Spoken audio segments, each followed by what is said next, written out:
Hello बच्चों, let's see the question in question says that give a brief account of discovery of the cell. तो यहाँ पर question में पूछा जा रहा है सेल की डिस्कवरी के बारे में। तो चलिए कुछ इम्पॉर्टेंट डिस्कवरी के बारे में हम लोग जानते हैं कि सेल की डिस्कवरी किस प्रकार से हुई है। तो सबसे पहले अगर हम देखें सेल की डिस्कवरी, जो ऑथराइज्ड डिस्कवरी है वो होती है, इसकी शुरुआत रॉबर्ट हुक से। सबसे पहले रॉबर्ट हुक 1665 में इन्होंने एक प्लांट से कॉर्क टिश्यू को लिया, इसका उन्होंने ट्रांसफर सेक्शन कट किया और इसको उन्होंने अपने द्वारा बनाए गए माइक्रोस्कोप में देखा।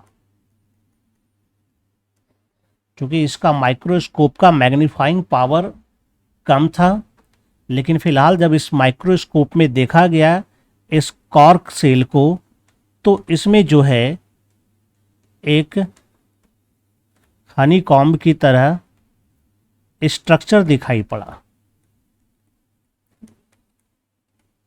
जो कि बिल्कुल इस तरह से उसके अंदर दिख रहा था, ये घर की तरह। इसी को कहा गया सेल। ये जो एम्प्टी प्लेस था इसको कहा गया सेल। चूंकि रॉबर्ट हुक ने सबसे पहले सेल को देखा था, इसलिए रॉबर्ट हुक को जो है फादर ऑफ साइटोलॉजी कहा जाता है। फादर ऑफ साइटोलॉजी, साइटोलॉजी का मतलब स्टडी ऑफ सेल।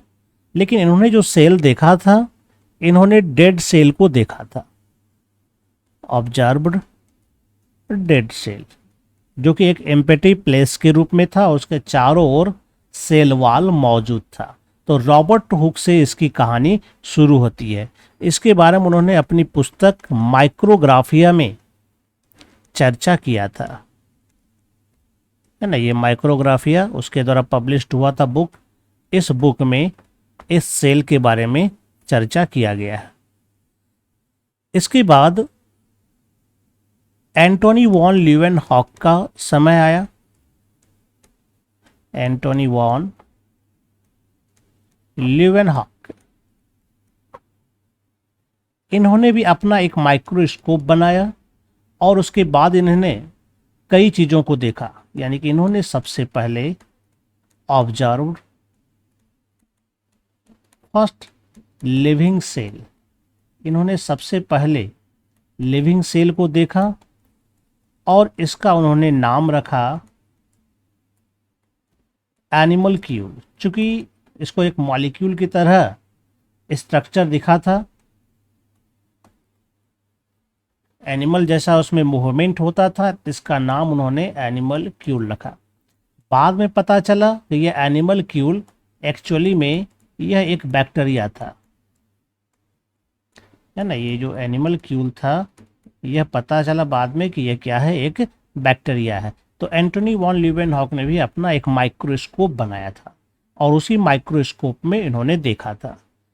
और उसके बाद जब इतना सारा रिसर्च हो गया, तब इसके बाद जो है स्लाइडेन एंड स्वान का समय आया। स्लाइडेन एंड स्वान, तो स्लाइडेन ने प्लांट पर स्टडी किया और स्वान ने एनिमल सेल पर स्टडी किया, और दोनों ने कंबाइंड होकर के 1838-39 में सेल थ्योरी दिया।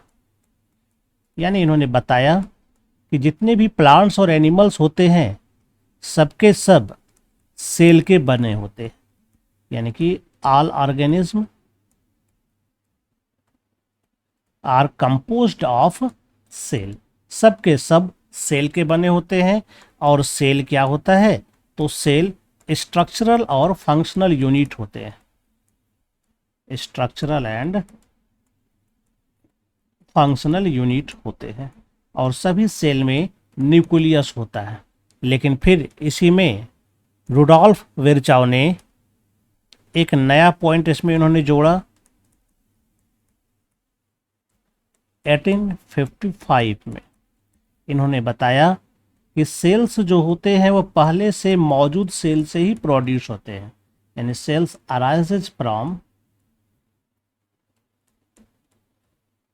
Pre existing cells. तो इस तरह से ये कुछ प्रमुख बायोलॉजिस्ट के यह रिसर्च रहे जिनका कि योगदान सेल्यूलर हिस्ट्री में मौजूद है। I hope you understand it well and best of luck. Thank you.